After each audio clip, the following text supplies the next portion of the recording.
Hello बच्चों, आप सभी का स्वागत है ध्यानम ऑनलाइन क्लासेस में। डे 10 में आप सभी का स्वागत है। डे 10 में आप सभी का स्वागत है। आज हम लोग जो पोइट्री है, क्लास 12 पोइट्री चैप्टर 3 उसका क्वेश्चन आंसर समरी ऑब्जेक्टिव सब कुछ आज एक ही वीडियो में हमारा कंप्लीट होगा। कल का टॉपिक अगर आप नहीं देखे हैं, कल का क्लास आप नहीं किए हैं, तो सबसे पहले जाके कल का क्लास भी आप करें। आप देखिएगा वहां पे कितना बेहतरीन ढंग से जो है चैप्टर को जो है व्याख्या किया गया है, उसको देखिएगा ध्यानपूर्वक। आपको सारा टॉपिक यानी चैप्टर जो है समझ में आ जाएगा। एकदम आसान शब्दों में आपके सामने जो है परोस दिया गया है। बस आप वीडियो देखें और साथ ही साथ वीडियो को शेयर करें, लाइक करें और साथ ही इस चैनल को सब्सक्राइब करें, ठीक है। और देखिएगा आप लोग अधिक से अधिक, ठीक है, और अधिक से अधिक वीडियो को कम से कम शेयर करें आप लोग, अगर आपको वीडियो अच्छा लगे। आज हम लोग स्टार्ट करेंगे now the leaves are falling fast. Now the leaves are falling fast, ध्यानपूर्वक समझिएगा बाबू।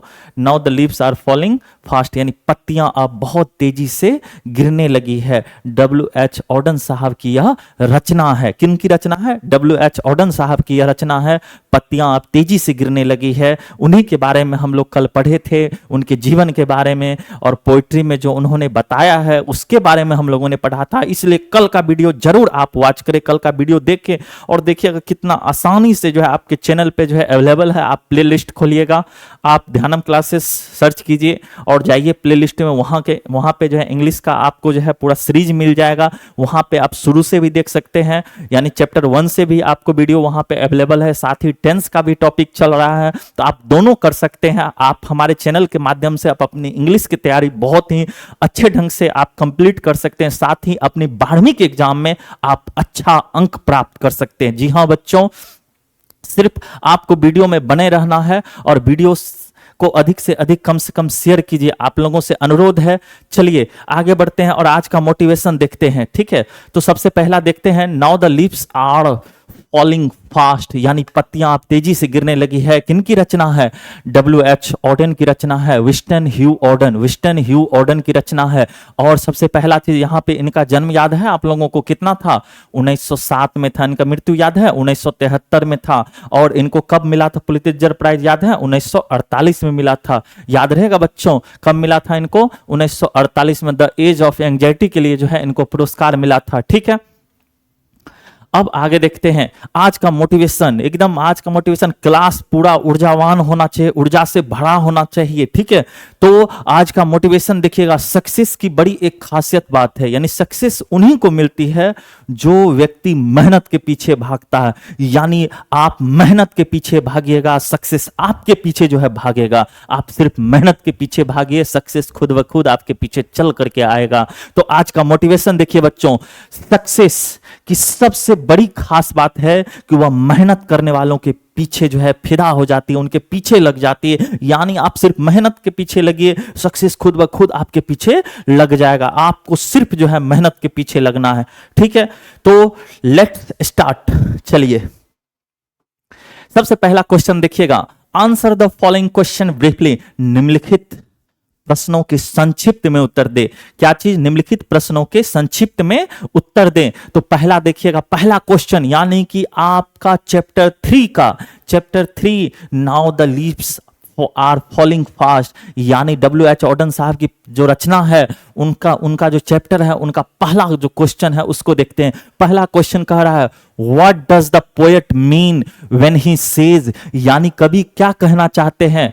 यानी कहता है what does the poet mean, कवि का क्या मतलब है। व्हेन ही से, जब वह कहते हैं now the leaves are falling fast, पत्तियां अब तेजी से गिरने लगी है, कवि के कहने का क्या तात्पर्य है, यही आपसे प्रश्न में पूछा। आप सिर्फ प्रश्न को आसानी से समझे, आपका उत्तर खुद ब खुद निकल के चले आएगा। अगर आप वीडियो देखे हैं तो मुश्किल से 2 से 3 सेकंड में आपके दिमाग में उत्तर जो है आ जाएगा। तो मैंने बताया था the falling leaves symbolise the process of decay and ultimate death of man, यानी कि जो गिरती हुई पत्तियां है वह प्रतीक है, सिंबलाइज है, प्रतीक है, और the process of decay and ultimate of man death of man, यानी कि पतन और जो है मानव की मृत्यु का यह एक प्रक्रिया है। जिस प्रकार पत्तियां जो है तेजी से गिरने लगी है, उसी प्रकार जो है मनुष्य का भी पतन बहुत तेजी से जो है, डिके का अर्थ होता है बाबू पतन होना, और जो है मैन ऑफ डेथ का मतलब पता ही होगा, मानव का मृत्यु जो है बहुत पत्ती के समान, जिस प्रकार पत्तियां एकदम पेड़ से बहुत तेजी से गिर रही है, उसी प्रकार मानव भी बहुत तेजी से जो है क्या हो रहा है, मृत्यु हो रहा है। यानी उनकी भी उसी प्रकार से मृत्यु हो रही है, जिस प्रकार जो है पत्तियां गिर रही है, उसी प्रकार मानव भी जो है बहुत जल्दी जो है, अभी के समय में देखिएगा बहुत कम समय जो है मानव जी रहा है। ठीक है बच्चों, तो पहला प्रश्न आपका कंप्लीट हो चुका है, आप स्क्रीनशॉट लीजिए।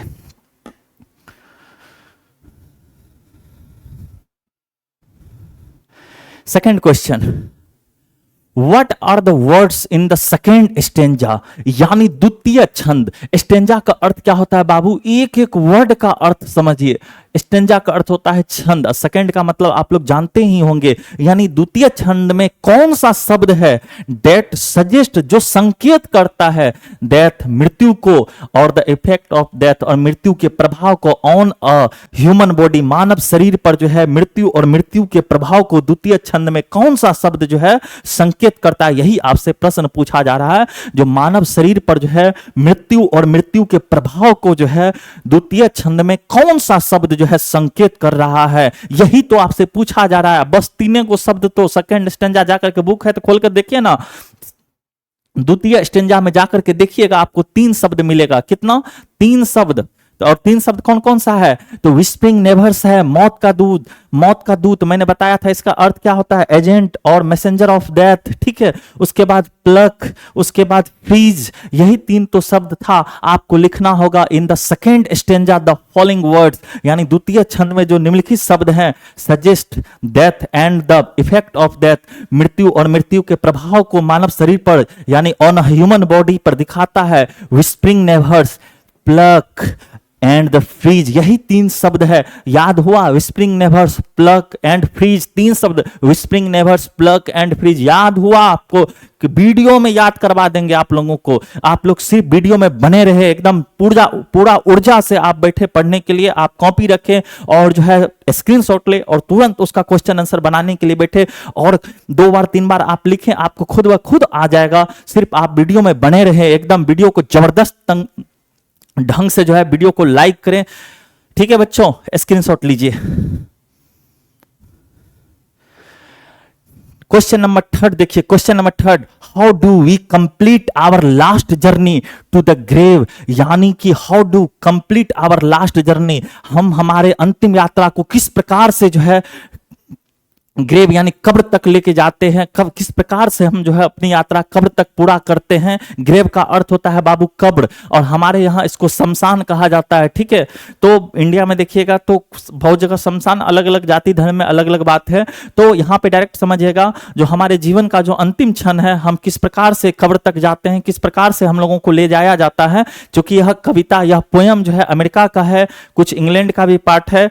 ठीक है, तो यह दोनों को वहां पे जो जिस प्रकार से बॉडी को लेके जो है जाया जाता है, उसी प्रकार से आपको आंसर भी लिखना होगा, ना कि हमारे कंट्री के अकॉर्डिंग आपको आंसर लिखना होगा। क्योंकि हमारे कंट्री में जो है उसको जो है बांस से बनाया हुआ एक चचरी होता है, जिसमें आप देखिएगा 4 व्यक्ति उठा करके लेके जो है जाते हैं कहां तक, शमशान तक। ठीक है, तो वहां पे हम लोग का कल्चर कुछ अलग है, अमेरिका इंग्लैंड का कल्चर कुछ अलग है। ठीक है, तो उनके अकॉर्डिंग आपको लिखना होगा आफ्टर डेथ, यानी मृत्यु के बाद, the dead bodies of man, यानी मानव के मृत शरीर, आर द कैरिड, उनको ढोया जाता है, to the grave in coffin, यानी कब्र तक। कहां, किस में, कॉफिन में, यानी मृत शरीर को जो है कॉफिन में बंद करके उसको कब्र तक जो है लेके जाया जाता है। बाबू कहीं कोई दिक्कत आपको जो है, अगर दिक्कत है तो आप बोलिए। और मैंने बहुत कम शब्द का प्रयोग किया है ताकि आपको याद हो जाए और आपको पूरा का पूरा नंबर भी मिले। क्योंकि क्वेश्चन का आप जब ऊपर वाला हेडिंग देखिएगा तो वहां पे लिखा है कम शब्द का प्रयोग करके ब्रीफली में आप क्वेश्चन का आंसर दे, इसलिए कम शब्द का प्रयोग मैंने किया है ताकि आपको याद हो जाए और आप एग्जाम में लिख पाए। ठीक है, बहुत कुछ सोच करके जो है आंसर तैयार किया गया है आपका। लेट्स स्क्रीनशॉट लीजिए।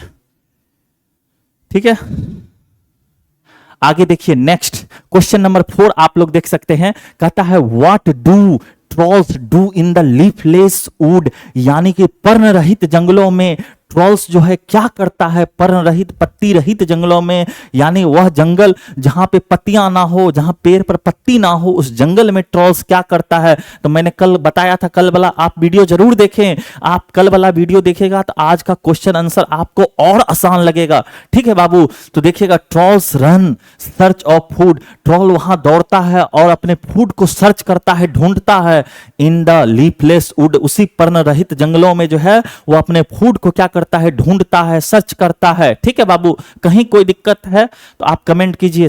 ठीक है बच्चों, स्क्रीनशॉट लीजिए आप लोग।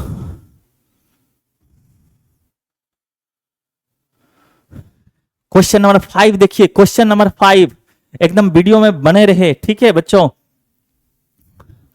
Who are the travelers? Travellers कौन है, कल मैंने नहीं बताया था। We are the travelers, हम लोग ट्रेवलर्स हैं, कल मैंने वीडियो में बताया हुआ था, कल का वीडियो आप जरूर देखें। तो who are the travelers and how will they be blessed, और उनको किस प्रकार से आशीर्वाद दिया जाएगा। तो कौन है पहला, इसमें दो क्वेश्चन शामिल है। Who are the travelers, यानी ट्रेवलर्स कौन है, यात्री कौन है, और and how will they be blessed, और उसको किस प्रकार से आशीर्वाद दिया जाएगा। यही चीज आपका प्रश्न में पूछा जा रहा है। ठीक है बच्चों, और देखिए कितना आसानी से जो है इसका उत्तर मैंने यहां प्रस्तुत किया है। वी आर द ट्रेवलर्स, पहला आंसर कंप्लीट, हम लोग यात्री हैं। And we will blessed by death, और हम लोगों को तब मिलेगा, ब्लेस्ड मिलेगा, आशीर्वाद मिलेगा जब हम मृत्यु को प्राप्त, यानी मृत्यु के बाद किसी प्रकार का जो है परेशानी, किसी प्रकार का फ्रस्ट्रेशन जो है हमारे जीवन में नहीं रहता है। कल का आप वीडियो देखिएगा, आपको पूरा समझ में आएगा। अभी हो सकता है आपको समझने में दिक्कत हो, लेकिन कल वाला जब आप वीडियो देखिएगा तो लगेगा हाँ सर जो बता रहे हैं एकदम जो है सही है। ठीक है, आपको लगेगा हाँ इसका तो आंसर मैं खुद से दे सकता हूं, लेकिन कल वाला आपको वीडियो देखना होगा। ठीक है बच्चों, चलिए आप स्क्रीनशॉट लीजिए। क्वेश्चन नंबर 6 देखिए, क्वेश्चन नंबर 6 कहता है विच words in the first stanza, यानी प्रथम छंद में कौन सा शब्द suggest object from the nature, यानी प्रकृति के वस्तु को जो है इंडिकेट करता है, संकेत करता है। यानी प्रथम छंद में जो कौन सा शब्द जो है प्रकृति के वस्तु को यानी दिखा रहा है, विषय वस्तु को दिखाता है। तो मैंने बताया था जो नर्सेस फ्लावर्स हैं, जो मैंने बताया था कल, नर्स फ्लावर का अर्थ क्या होता है, यानी बड़े पेड़ के नीचे एक छोटा छोटा पौधा जो रहता है उसी को क्या कहते हैं, नर्सिस फ्लावर कहते हैं। Suggest object from the nature, it means nurse, जिसका मतलब क्या होता है बाबू, नर्स होता है। तो आपको लिखना होगा nurses flower suggest the object from the nature, ये नर्सिस फ्लावर, बस आपको यही वर्ड याद रखना होगा। बस उसके बाद आप लिख दीजिए suggest objects from the nature, it means nurse. कहीं कोई दिक्कत है आप कमेंट कीजिए। आपको वीडियो अच्छा लगे तो लाइक कीजिए जरूर। ठीक है बच्चों, चलिए आगे चलते हैं। वीडियो में बने रहें आप लोग, सभी व्यक्ति वीडियो में बने रहें। जितने भी 12वीं कक्षा जो इंग्लिश का तैयारी कर रहे हैं, चाहे वह किसी भी फील्ड से, किसी भी स्ट्रीम से हो, आप वीडियो में बने रहे। सभी के लिए है यह वीडियो और बिल्कुल फ्री है। ठीक है बच्चों, चलिए आगे चलते हैं। क्वेश्चन नंबर 7, क्वेश्चन नंबर 7 देखिए कितना आसान प्रश्न है। क्वेश्चन नंबर 7 कहता है हु आर द विस्परिंग नेवर्स, यानी विस्परिंग नेवर्स कौन है। तो मैंने कल नहीं बताया था विस्परिंग नेवर्स कौन है। The whispering नेवर्स is an agent और मैसेंजर ऑफ डेथ। कल मैंने इसका मतलब बताया था बाबू, क्या होता है आपको याद रखना होगा, एजेंट और मैसेंजर ऑफ डेथ, एजेंट और messenger of death. Whispering never is agent और मैसेंजर ऑफ डेथ, याद हुआ बाबू। विस्परिंग नेवर इज एजेंट और मैसेंजर ऑफ डेथ, याद हुआ। चलिए स्क्रीनशॉट लीजिए। चलिए आगे चलते हैं। क्वेश्चन नंबर 8 को देखते हैं। क्वेश्चन नंबर 8 एकदम कम समय में आपको अपना जो टॉपिक है, जो चैप्टर है, कंप्लीट करना है, क्योंकि आप लोगों के पास अब अधिक समय नहीं है बाबू। ठीक है, एकदम बने रहे वीडियो में। How does human life become miserable, यानी मानव जीवन जो है किस प्रकार से बेचैन हो जाता है, किस प्रकार से जो है संकटमय में, यानी बेचैनी जो होता है, किस प्रकार से वह परेशानी में घिर जाता है, वही क्वेश्चन पूछा जा रहा है। जो मानव जीवन है वह कैसे जो है बेचैन हो जाता है, कैसे बेचैन बन जाता है। तो याद रखिएगा सफरिंग फ्रॉम द डिजीज, यानी कि बीमारियों की पीड़ा से, एंड मैनी और मैनी अदर प्रॉब्लम्स, और कई सारी समस्याओं से make the human life miserable, और कई सारी समस्याओं से मानव का जीवन जो है वो क्या बन जाता है, मिजरेबल बन जाता है। कहीं कोई दिक्कत, तो आप कोई भी वर्ड समझने में दिक्कत हो तो आप कमेंट कीजिए, ठीक है। चलिए स्क्रीनशॉट लीजिए, क्योंकि कम समय में आपका वीडियो कंप्लीट करना है, क्योंकि मैं नहीं चाहता हूं आप अपना समय बर्बाद करें, क्योंकि आपके पास समय कम है, ठीक है। आप स्क्रीनशॉट लीजिए। क्वेश्चन नंबर 9 और लास्ट क्वेश्चन है आपका, जो सब्जेक्टिव क्वेश्चन है बाबू, उसका लास्ट क्वेश्चन है और पूछा जा रहा है इन व्हाट वे, यानी किस तरह से will the travellers be blessed, यानी यात्रियों को ब्लेस्ड किया जाएगा, आशीर्वाद दिया जाएगा, किस तरीके से। तो मैंने कल बताया था, लास्ट स्टेंजा जाकर के आप अपने बुक में खोल करके देखिए, लास्ट स्टेंजा में है, कह रहा है travellers will be blessed of those white waterfalls, उस सफेद, उस श्वेत जलप्रपात से, उस श्वेत आती हुई जलप्रपात से उनको क्या मिलेगा, ब्लेस मिलेगा, आशीर्वाद मिलेगा, जो which comes from the mountains head, जो उस पर्वत के शिखर से आता हुआ होगा, और श्वेत होगा, श्वेत जलप्रपात यानी पर्वत से आते हुए श्वेत जलप्रपात से उनको क्या मिलेगा, ब्लेस मिलेगा, आशीर्वाद मिलेगा। कहीं कोई दिक्कत है, चलिए स्क्रीनशॉट लीजिए, कम समय में आपका वीडियो कंप्लीट करना है बाबू, ठीक है। चलिए स्क्रीनशॉट लीजिए और फिर देखिए, अब हम लोग का नया टॉपिक फिर यानी कि ऑब्जेक्टिव स्टार्ट होगा, और उसके लिए फिर एक मोटिवेशन, जिसने खुद को खर्च किया है, लोगों ने उसी को गूगल पे सर्च किया है, जिसने खुद को खर्च किया है उसी को जो है गूगल पे जो है सर्च किया गया है। याद रखिएगा बच्चों, यानी कि आज के लिए जो आपका मोटिवेशन है, जिसने भी खुद को जो है खर्च किया है, दुनिया ने उसी को जो है गूगल पर सर्च किया है। आप और हम, यानी कि आप, अगर आप मान लीजिए उस प्रकार का मेहनत नहीं कर रहे हैं, तो आपको कभी गूगल पे ढूंढना नहीं जाएगा। गूगल पे उसी व्यक्ति को ढूंढा जाता है जो उस लायक हो, ठीक है। उसी व्यक्ति को गूगल पे आपको मिल जाएगा पिक्चर जो उस लायक हो, ठीक है बाबू। कहीं कोई दिक्कत है तो आप कमेंट कीजिए, ठीक है। स्टार्ट करें, let's start your objective questions. और देखिए पहला क्वेश्चन, ऑब्जेक्टिव का पहला क्वेश्चन आपका स्टार्ट हो चुका है। एकदम पूरा ऊर्जा के साथ पढ़िए, कोई दिक्कत हो आप कमेंट कीजिए। आपको इंग्लिश तोड़ फोड़ करके रख देंगे, इंग्लिश को एकदम आसान बना के रख देंगे, ठीक है। और पहला क्वेश्चन देखिए, कहता है who run scolding for their food, कौन जो है अपने भोजन के लिए जो इधर उधर दौड़ रहा है। In the now the leaves are falling fast. और देखिए इस क्वेश्चन को जो है 2021 में जो है पूछा गया, कौन जो है अपने भोजन के लिए इधर उधर जो है घूम रहा है, भटक रहा है। हाँ, तो 2021 में यह क्वेश्चन पूछा गया है। और आपको अभी मैंने बताया था, अभी सब्जेक्टिव में भी बताया है मैंने, ट्रॉल्स, क्या चीज, तो ट्रॉल्स याद रहेगा आप लोगों को। ट्रॉल्स इधर उधर जो है घूम रहा, और याद है ये कहां का क्रिएचर है, स्कैंडियम, याद रहेगा।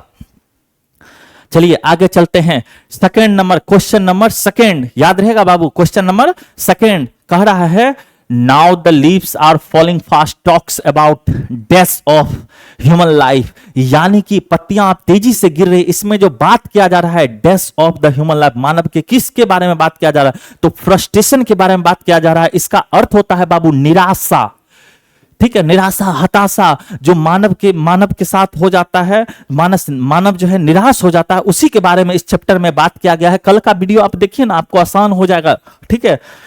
चलिए क्वेश्चन नंबर 2 कंप्लीट हुआ आपका। फ्रस्ट्रेशन याद रखिएगा, ठीक है। ऑब्जेक्टिव याद रखिएगा, निराशा, इसका अर्थ क्या होता है बाबू, निराशा, ठीक है। चलिए स्क्रीनशॉट लीजिए, आगे चलते हैं। कहता है थर्ड, क्वेश्चन नंबर थर्ड देखिएगा, and the active hand must dash lonely on the separate knees. आपको आपके एग्जाम में क्या करेगा, एक पंक्ति, एक कविता का कोई पंक्ति जो है ले लेगा, और बीच में से कोई वर्ड को क्या कर देगा, छिपा देगा, गायब कर देगा। आपको उस वर्ड को वहां पे फिल करना रहेगा। तो आपको याद होगा, and the active hand must be, क्या हो जाता था, फ्रीज, क्या चीज, फ्रीज हो जाता था। क्योंकि मैंने बताया था कल की क्लास में, जब जो मानव है, जो मनुष्य है, जब वह युवा रहता है तो उसका हाथ पैर सक्रिय रहता है, एक्टिव रहता है। लेकिन जैसे ही वह मृत हो जाता है, उसका हाथ पैर क्या हो जाता है, एकदम ठंड से जो है जम जाता है, ठीक है। और क्यों होता है, नहीं होता है, वो बायोलॉजी में जाकर के आप समझिएगा, हमारे रंजन सर के द्वारा जो है, ठीक है।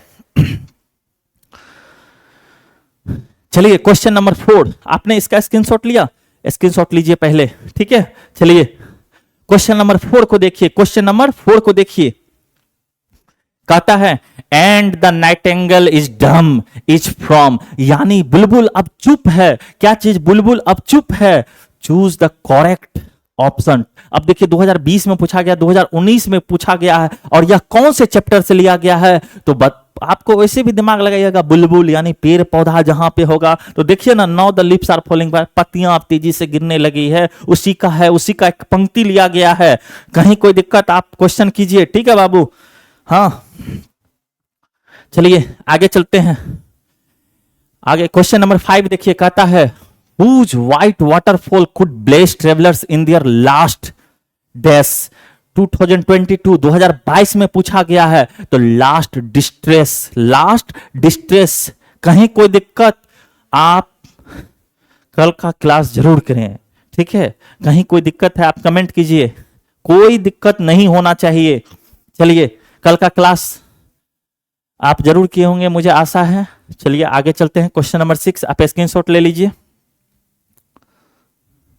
कह रहा है for Auden poetry was a dash. 2023 में यह प्रश्न पूछा गया, पोइट्री वाज अ डैश। मैंने बताया था लाइट गेम है, नहीं। इंटरेस्टिंग गेम है, नहीं। सीरियस गेम है। कविता जो है उनके लिए क्या है? एक सीरियस गेम है, कल भी मैंने बताया था, ठीक है? कविता उनके लिए क्या है? एक सीरियस गेम है। स्क्रीनशॉट लीजिए। ये सारा ऑब्जेक्टिव आपके एग्जाम के दृष्टिकोण से बहुत ज्यादा भी आए हैं। आप इस ऑब्जेक्टिव पे अपना कमांड बनाइए, उसके बाद देखिए आप एग्जाम में तोड़ फोड़ करके क्वेश्चन को चले आइएगा। आप विश्वास कीजिए, लेकिन आपको सारा ऑब्जेक्टिव जो है हमारे क्लास का कंप्लीट होना चाहिए, ठीक है? नेक्स्ट देखिए, travellers in their last distress is from, यानी यह जो पंक्ति है travellers in their last distress कहां से लिया गया है? Now the lips are falling fast, now the lips are falling fast, इससे जो है यह पंक्ति, यह लाइन जो है लिया गया है, ठीक है बाबू? आगे देखिए क्वेश्चन नंबर 8। क्वेश्चन नंबर 8 ध्यानपूर्वक आंसर कीजिए।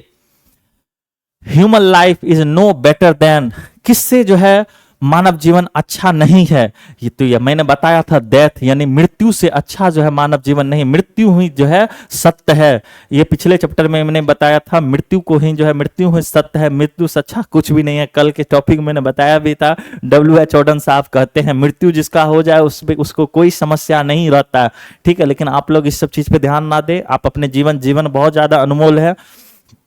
आपको एक दिन का कीमत पता करना है तो कभी बड़े अस्पताल में जाकर के देखिए, एक दिन का जो है कितना ज्यादा आपसे जो है मूल्य लिया जाता है। एक दिन का सिर्फ हॉस्पिटल में, बड़े बड़े हॉस्पिटलों में जाकर के देखिएगा, आपको पता लगेगा, तब पता लगेगा जीवन क्या चीज है। एक दिन जीने के लिए जो है आदमी कितना खर्च करता है, ठीक है? तो क्वेश्चन नंबर 8 कंप्लीट हो गया। देखिए आप क्वेश्चन नंबर 9 कहता है in the second line of the poem, यानी कि कविता का जो द्वितीय पंक्ति है, now the leaves are falling fast, nurse stand for, nurse किस चीज के ऊपर बेस है? नर्स का स्टैंड क्या है, किसके ऊपर खड़ा है? तो मैंने बताया था प्लांट, यानी प्लांट के नीचे जो छोटा छोटा पौधा होता है उसी के ऊपर आधारित ये नर्सेस फ्लावर है। जो देखिएगा आप जाकर के, आप पोयम खोल करके देखिए पहला स्टेंजा को, ठीक है बाबू? क्वेश्चन नंबर 10 देखिए, कहता है इन द पोयम, कविता में, now the leaves are falling fast, whispering nevers stand for, यानी विस्परिंग नेवर्स का मतलब क्या होता है? ये आपसे पूछा जा रहा है बाबू। विस्परिंग नेवर्स का मतलब क्या होता है? मैंने बताया था क्या होता है? Agent of death, agent of death, याद रखिएगा, agent of death. Whispering nevers का क्या मतलब होता है? एजेंट ऑफ डेथ, यानी मृत्यु का दूत, यमदूत। कल मैंने बताया था क्या होता है? यमदूत। मैं हूं यम, यम हूं हम, ठीक है? ऐसे ही कुछ होता है, पता नहीं मुझे। अगला स्क्रीनशॉट ले लीजिए। क्वेश्चन नंबर 10 हो गया बाबू। अब क्वेश्चन नंबर 11 देखिए, कहता है ट्रॉल्स मेंशन्ड, ठीक है, इन द पोयम, ट्रोल को जो इस कविता में मेंशन किया गया है, उल्लेख किया गया, चित्रण किया गया है। Now the leaves are falling fast is this mythological creature, यह किस प्रकार का क्रिएचर है, किस प्रकार का जो है प्राणी है? मैंने बताया था स्कैंडिनेवियन जो है, जो यह प्राणी है, याद रहेगा, स्कैंडिनेवियन प्राणी जो है, यह जो है वहां का जीव जो है, यह उस देश का जीव जो है, मैथोलॉजिकल जो है, ट्रोल्स को कहा जाता है। याद रहना चाहिए आप लोगों को, ठीक है? आगे चलिए, आप लोग स्क्रीनशॉट ले लीजिए। आगे देखिए, who has the compose the poem, इस कविता को किसने कंपोज किया है? Now the leaves are falling fast, यानी पत्तियां अब तेजी से गिरने लगी है, इसको किसने कंपोज किया है? तो याद रखिएगा W.H. ऑडेन साहब के द्वारा यह पंक्ति जो है कंपोज किया गया है, या कविता जो है कंपोज या कविता जो है रचा गया है। याद रहेगा बउआ। आगे चलिए, Auden won the Pulitzer prize in, यानी W.H. ऑडन ने जो है पुलित्जर प्राइज कब जीता था? तो मैंने बताया था 1948 में जीता था। कब जीता था?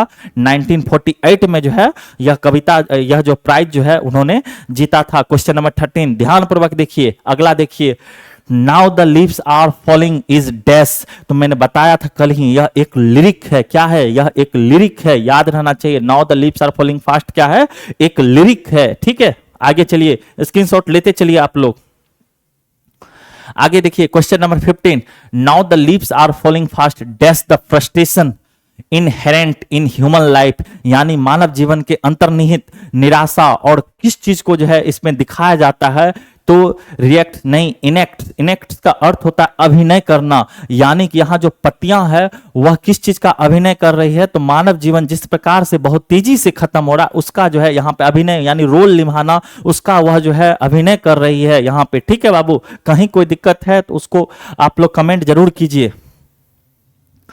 आगे चलिए, कहता है द प्रेम्स आर, जो प्रेम्स है मैंने बताया था इसका क्या होता है? एक जो है छोटा बच्चा का ढोने वाला चार पहिया लकड़ी का बना हुआ चार पहिया गाड़ी आप लोग देखे होंगे, उसी को हम लोग प्रेम्स कहते हैं। ठीक है, अ फोर व्हील्ड बेबी कैरेज। ठीक है, कहीं कोई दिक्कत आप कमेंट के द प्रेम्स आर रोलिंग, यानी कि जिस प्रकार से वह मतलब चार पहिया वाला गाड़ी जो है वह क्या होते रहता है? बच्चा वाला गाड़ी जिस प्रकार से चलते रहता है उसी प्रकार हमारा जीवन भी, लाइफ साइकिल भी जो है चलते हुए रहता है। उसी चीज को यहाँ पे प्रेम्स के माध्यम से जो है दिखाया गया है। जिस प्रकार हमारा जीवन चल रहा है उसी प्रकार जो है वो जो प्रेम्स है उसी प्रकार से वह भी जो है जमीन पे एकदम चल रहा है, और हमारा जीवन भी जो है चल रहा है। सबको एक ना एक दिन जो है मरना है, इसी चीज को इस कविता में दिखाया गया है। ठीक है बाबू, आगे देखिए, क्वेश्चन नंबर 16 हो गया, स्क्रीनशॉट लीजिए आप लोग।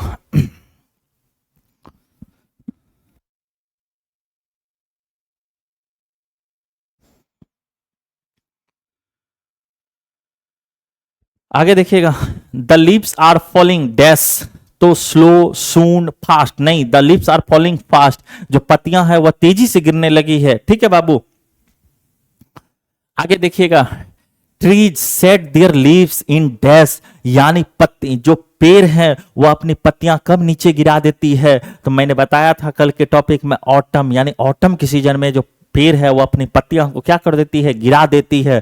ठीक है, कहीं कोई दिक्कत है? स्क्रीनशॉट लेते चलिए बाबू। आगे देखिएगा, dash waterfall could bless the travellers passing through that way, और जो वाटरफॉल है, कौन सा वाटरफॉल जो है यात्रियों को ब्लेस करता है, आशीर्वाद देता है? पासिंग थ्रू डेट वे, उस रास्ते से जाते हुए जो राही है उसको कौन ब्लेस करता है? किस प्रकार का वाटरफॉल? तो कल मैंने बताया था व्हाइट वाटरफॉल, यानी श्वेत जलप्रपात जो है उस होकर के जाने वाले राही को क्या करता है? ब्लेस करता है। ठीक है बाबू, कहीं कोई दिक्कत? चलिए आगे चलिए, स्क्रीनशॉट लेते चलिए आप लोग। आगे देखिएगा, विस्परिंग नेवर्स लेफ्ट एंड राइट, यानी मौत का दूत जो है बाएं और दाएं जो है घूम रहा है। इज अ लाइन फ्रॉम, किससे यह जो लिया गया है? देखिए इतना आसान प्रश्न है, तोड़ फोड़ के रख दीजिए, एकदम आसान प्रश्न है। ठीक है बाबू, आगे चलिए, nurses flower will not last, अब जो नर्स के पौधे हैं, जो छोटा छोटा पौधा है, जो कम उम्र का जो मानव है वह भी अब नहीं टिकेंगे। यह जो लाइन है, is a line written by, यह जो लाइन है, यह जो पंक्ति है किसके द्वारा लिखा गया है? तो W.H. ऑडेन के द्वारा लिखा गया है। किनके द्वारा? W.H. ऑडेन के द्वारा लिखा गया है। कहीं कोई दिक्कत? ध्यान से देखिएगा, W.H. Auden won the prize in 1948, यानी 1948 में W.H. ऑडेन ने कौन सा प्राइज जीता था? तो पुलित्जर प्राइज जीता था। कौन सा प्राइज जीता था बाबू? पुलित्जर। और इनका जन्म याद रखिएगा कितना में हुआ था? 1907, और 1973 में इनका जो है क्या हुआ था? मृत्यु हुआ था। याद रहेगा बाबू, 1973 में इनका जो है मृत्यु हुआ था। ठीक है बाबू, और अगला देखिए, क्वेश्चन नंबर 23, कहता the line travellers in their last distress is a taken from, यह जो पंक्ति है वह कहां से लिया गया है बाबू? कितना आसान प्रश्न। Now the lips are falling fast से लिया गया है। ठीक है, कहीं कोई दिक्कत है आप स्क्रीनशॉट लेते चलिए, आपका पूरा का पूरा मजबूत कर देंगे। पोइट्री सेक्शन से आपको कोई दिक्कत नहीं हो सकता। पूरा बुक में आप बने रहें, हमारे चैनल पे अधिक से अधिक अपना प्यार बढ़ाएं। आप चैनल को सब्सक्राइब करें, साथ ही चैनल को शेयर करें अपने ग्रुप्स में। आपको अगर अच्छा लग रहा हो, आपको लगे जो आप सीख रहे हैं इस चैनल के माध्यम से, आपका तैयारी अच्छा हो रहा है, तो आप जरूर इस चैनल को शेयर करें। ठीक है बाबू, चलिए आगे चलते हैं। कहता है whispering nevers pluck us from dash, from the real dash. तो विस्परिंग नेवर्स जो मौत का दूत है वह हमसे क्या छीन लेता है? तो रियल डिलाइट यानी वास्तविक खुशियां जो है वह हमसे छीन लेता है। ठीक है बाबू, कहीं कोई दिक्कत? चलिए आगे चलिए।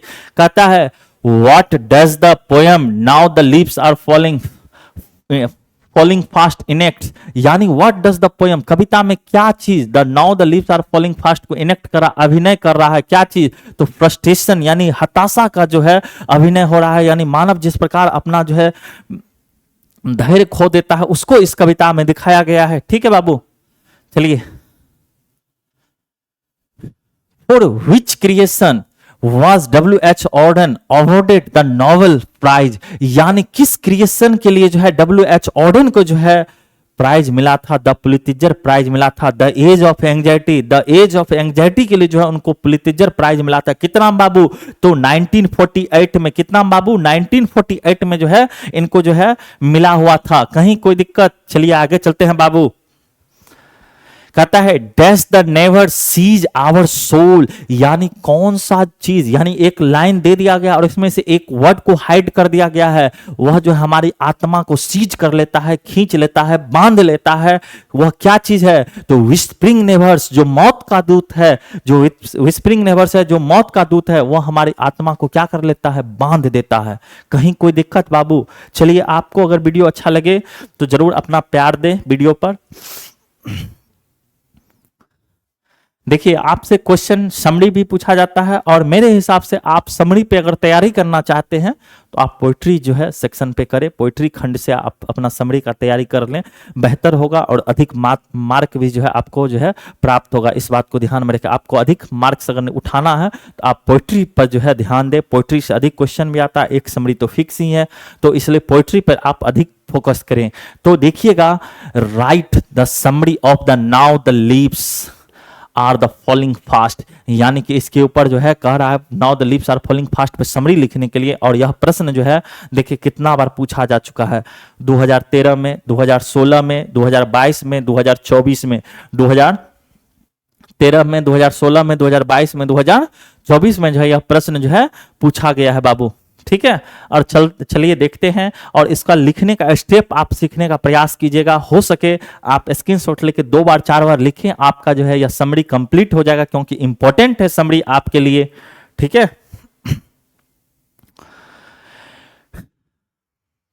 The poem now the leaves are, the poem now the leaves are falling fast was composed, यह जो कविता है जो पत्तियां अब तेजी से गिर रही है, इसको जो कंपोज यानी इसकी जो रचना किया गया है बाय W.H. Auden, यानी W.H. Auden के द्वारा जो है यह रचना है। Now the leaves are falling fast, पत्तियां अब तेजी से गिरने लगी है।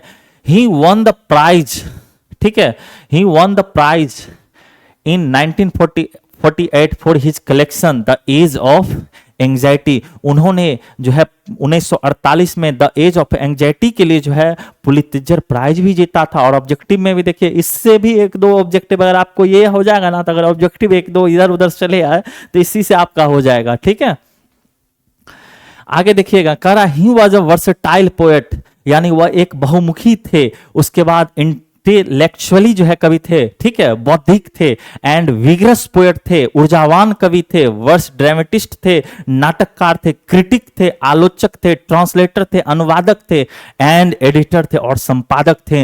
एकदम आसान शब्दों में मैंने लिखा हुआ है। इन दिस पोएम, इस कविता में, he talks about the pain and frustration inherent in the human life, मानव जीवन के अंतर्निहित, इनहेरेंट का मतलब होता है अंतर्निहित, मानव जीवन के अंतर्निहित दर्द और निराशा को जो है इस कविता में जो है बात किया गया, उसके ऊपर चर्चा किया गया है।